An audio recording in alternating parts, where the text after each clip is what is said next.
Adding and deleting from a queue. Now we are implementing a queue using an array. So suppose we had a queue like this, where this is, say, an entrance to a hall.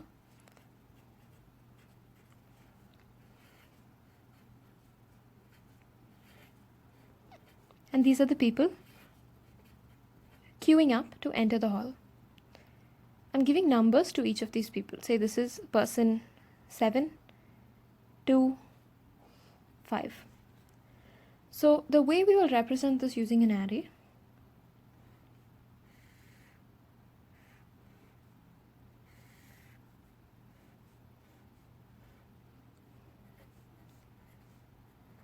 first we will have person 7, then person 2, then person 5. So this is going to be the front of the queue. This is going to be the rear of the queue. Similarly, front is going to point to the 0th element, which is 7. Rear is going to point to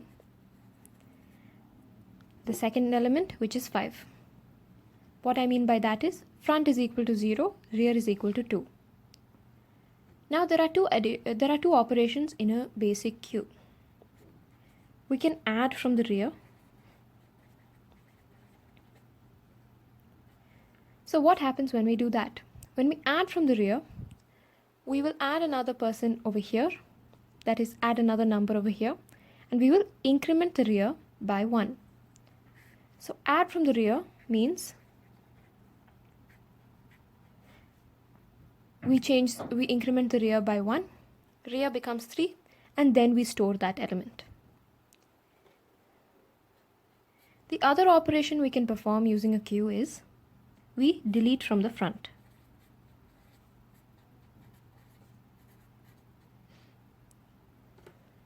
When we delete from the front, this means 7 goes inside the hall and 7 is no longer part of our queue. So we want to delete 7 from our queue. So what we do by this is we move the pointer front to the first position of the array. So front is equal to 1 now. And this element no longer exists in our queue because we no longer keep track of it. We are going to move front ahead by 1. So we are doing front plus plus when we delete from the front. So let me go over that.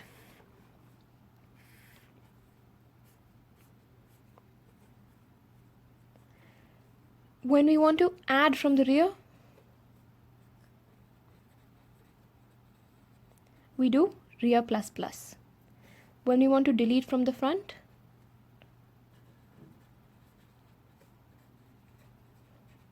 we do front plus plus. So we'll go on adding in this direction. We'll add from the rear and we'll also delete from the front. We'll keep on. The front will also move in the same direction, deleting what is in the front. With this in mind, let's look at a few cases that the queue can encounter when adding and deleting. Before we go into writing the program for the two operations, let's look at a few examples and a few cases that the queue will encounter when doing their addition and deletion. So the first case is when we add the first element to the queue.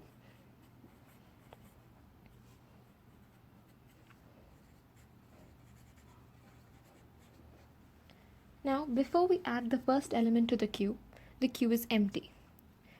That is, the queue has just been created. So in this case,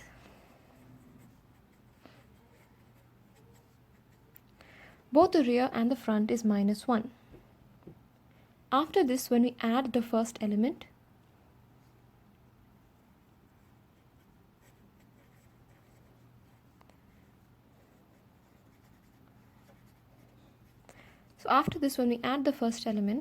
we will get an array. Let's say the element was 5. And in this array, we would like the rear and the front both to point to 0.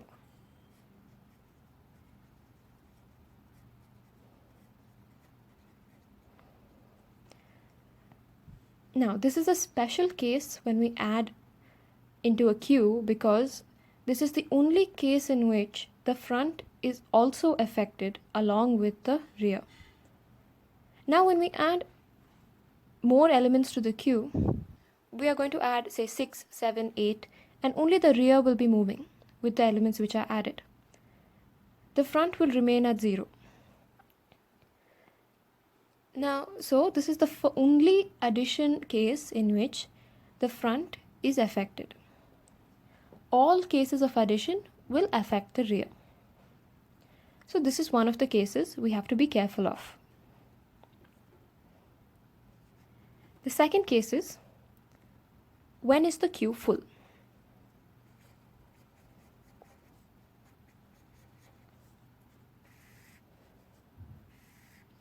So, if we have a queue like this,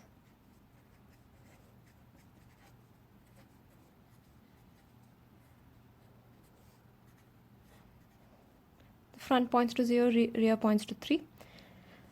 When we try to add an element to the rear, there is no more space for an element to be added. So, we say that the queue is full. So, when the rear is equal to the length of the array minus 1, that is, when the rear reaches the last index of the array, then we say that the queue is full and there is no more scope for an element to be added to the rear of the array. Let's take another case.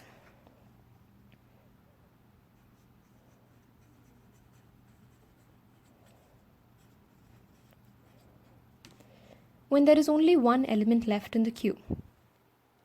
Now suppose we have the status of the queue like this.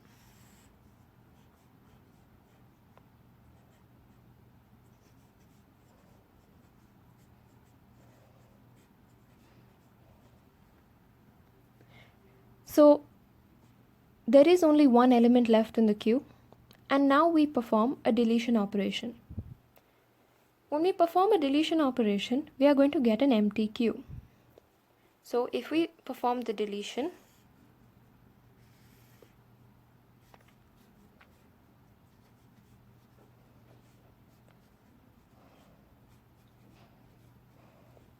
the front will increment by 1. And in this case, the front will surpass the rear. Now we don't want this to happen. And finally, we are arriving at an empty queue. So when this occurs, we are going to reset the rear and the front back to minus 1.